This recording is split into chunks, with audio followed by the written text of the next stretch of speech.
My name is Catherine Smith. I remarried when my husband's son was 16 years old. Yes, my husband was a divorced man with a child. Since I am unable to have children, I was happy to have a son, and for the past 12 years, I have raised him desperately as my own child. That son, Austin, said he was getting married and brought his girlfriend home. I'm thinking of marrying this person. She had an innocent look, and I thought she would make a good wife for Austin. I was moved to tears of joy. However, my son then said, I'm gonna live with my fiancé's family. Being an only child, I had assumed he would live with us after getting married. So, this was quite a shock. Living together? Why not? There's no problem with me living with my fiancé's family, right? That was certainly true. We have a house, but it's just a regular, mass-produced home. There's nothing special to inherit. But you are an only child. She's an only child too. And though our family has nothing to inherit, her family has a distinguished lineage. It makes more sense for me to live with them. Yes, our family has been running a traditional sweet shop for generations. My father is the president of the company. I see. In that case, it's understandable for you to live with them. And Dad, you have this person. Austin said, pointing at me.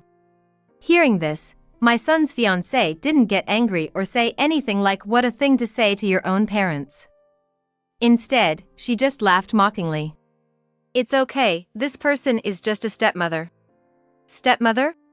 Yes, my father's second wife. Really? A second marriage? That's problematic. Problematic? Yeah. Did you lose his wife? No, we divorced. That's even worse. My parents are very conservative and don't accept divorce. They think that remarriage indicates an immoral person. If they know about it, they might not approve of our marriage. Well, it's the truth. Then, let's just say your wife passed away. Are you kidding? You raised Austin alone after your wife's death. My parents would respect that and would be even more impressed with how well you raised Austin. But what about this person? Remarriage is also frowned upon. My parents believe in only one marriage for life. If they learn about a second marriage, they won't approve of our marriage. Well, then, she doesn't need to come to the family meeting. What? I see. Well, we have to compromise. After all, her family is well established and prestigious. We can't argue against that. This is so sad. My husband was over the moon knowing that my son Austin's fiancée came from a prestigious family.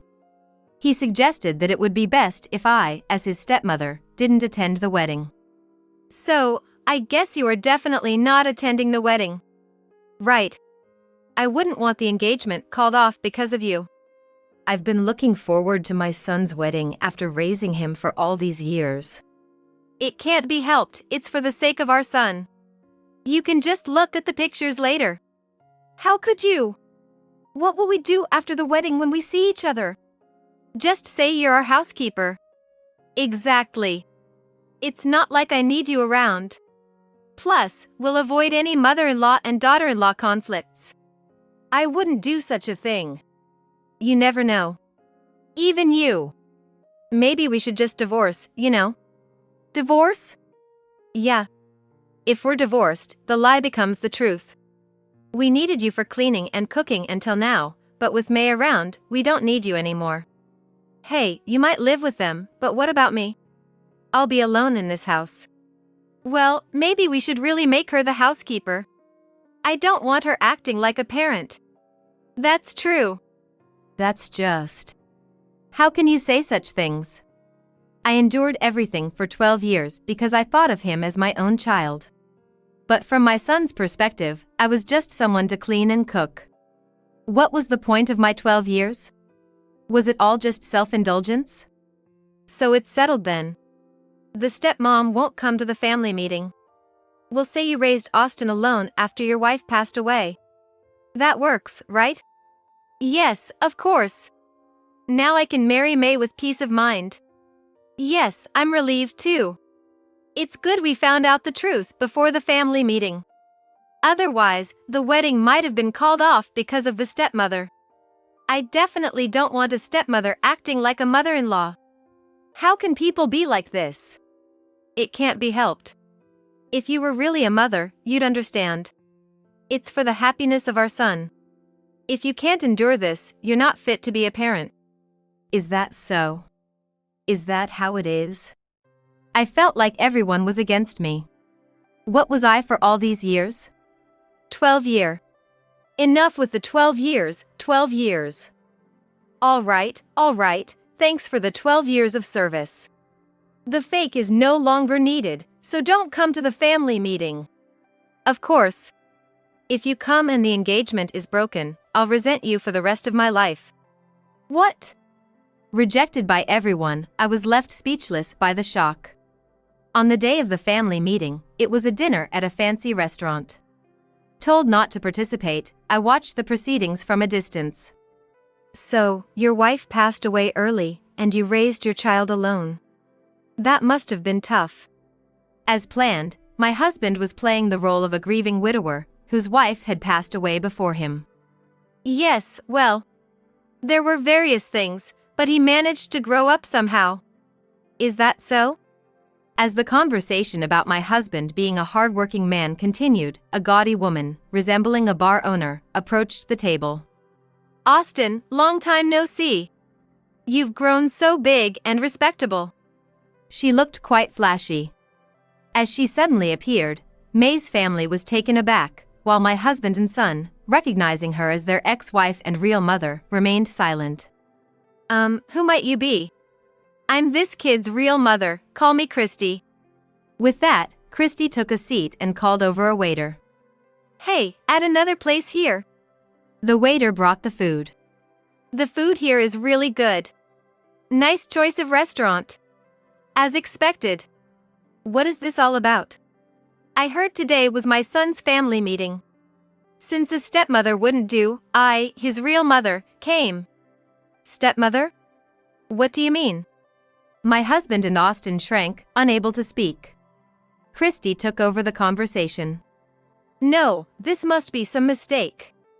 You're at the wrong table. This is extremely rude, please leave at once. What are you trying to act all important for? I won't let you forget your ex-wife. I don't know you. I'm his ex-wife and this child's mother. But just a moment ago. No, don't listen to her. I divorced him when this kid was little. I wanted to take him with me, but his parents were so insistent. They said to leave the child, so I left him, crying. It was tough. Oh, but the divorce wasn't because of a mother-in-law issue, by the way. We were told that his mother had passed away. Yes, my wife passed away. That's right, she's a complete stranger. I don't know you.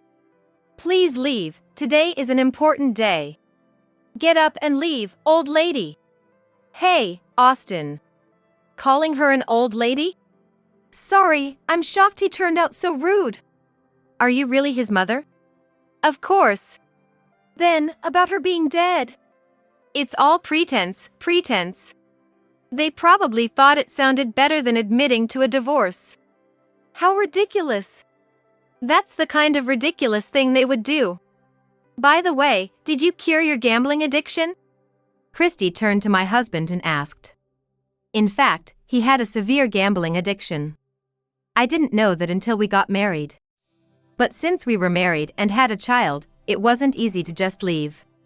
I stayed, even though life was hard and most of his earnings went to gambling. I kept going because my son called me Mom. You really had a terrible gambling addiction. Even when we were married, we couldn't eat because of your gambling. I thought we were going to starve to death. Did it get better after marrying your current wife, or is it still going on? Don't talk about that here. When else should I ask? It's not like we'll see each other often. If we were, I'd wait for another time, but that's not happening. Christy continued, addressing May's astonished parents.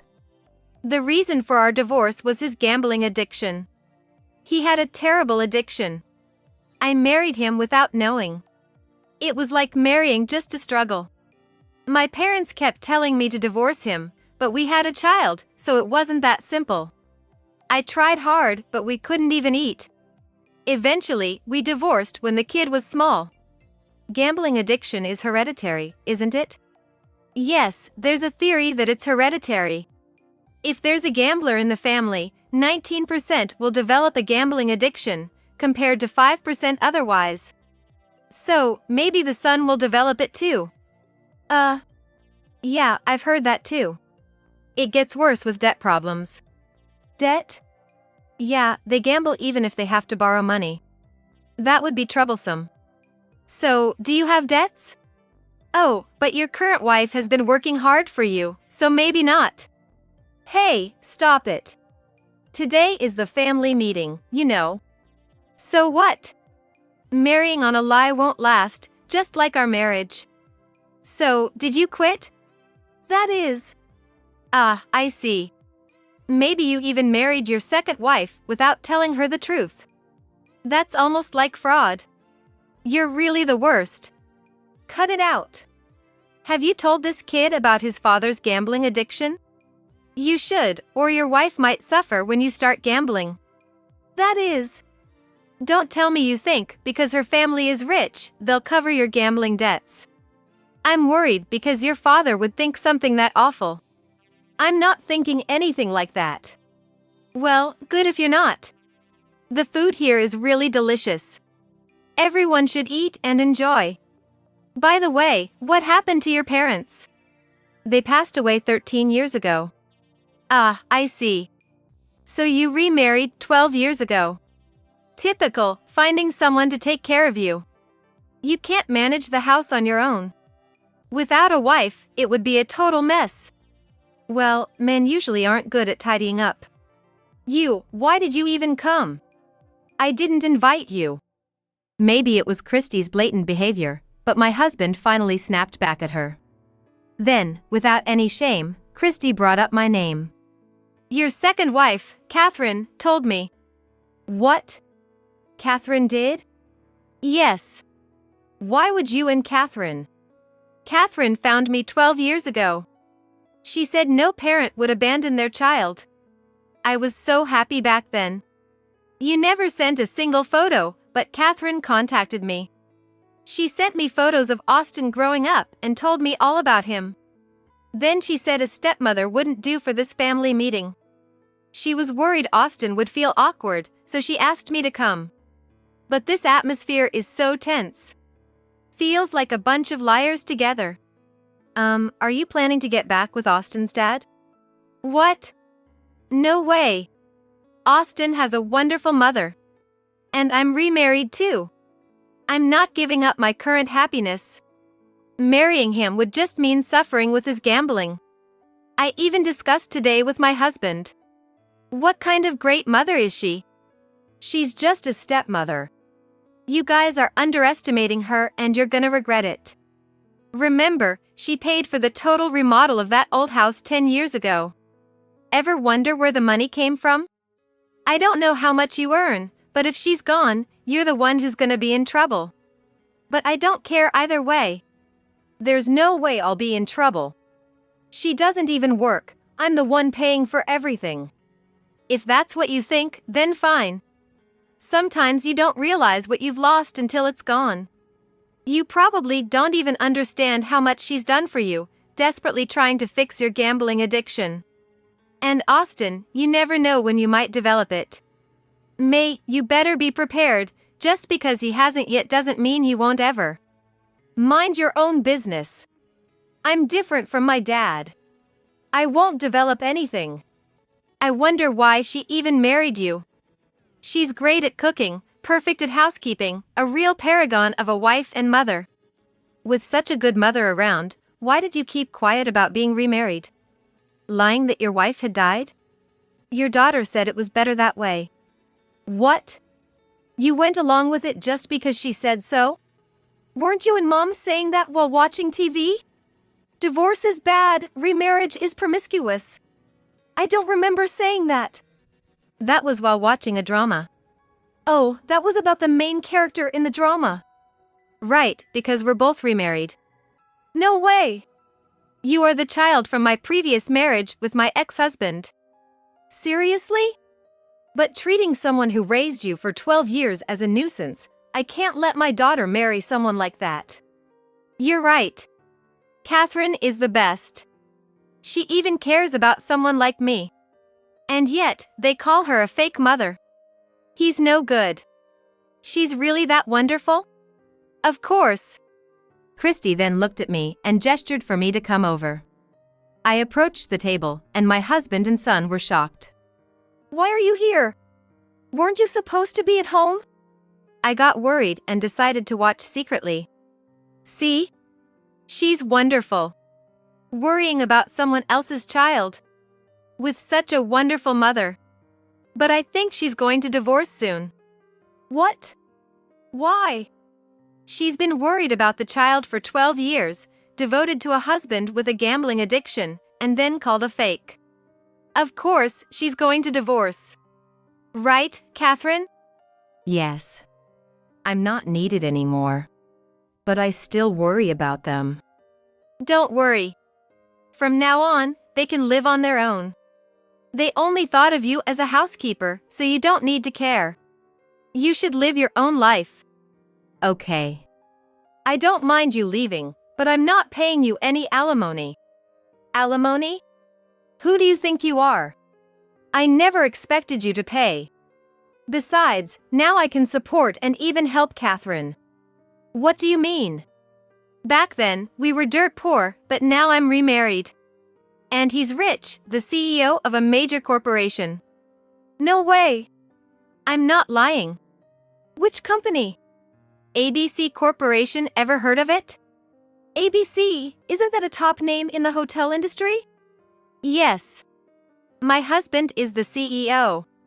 So, I can support Catherine no matter what. And I'm the vice president. The vice president of that company, that's a big deal.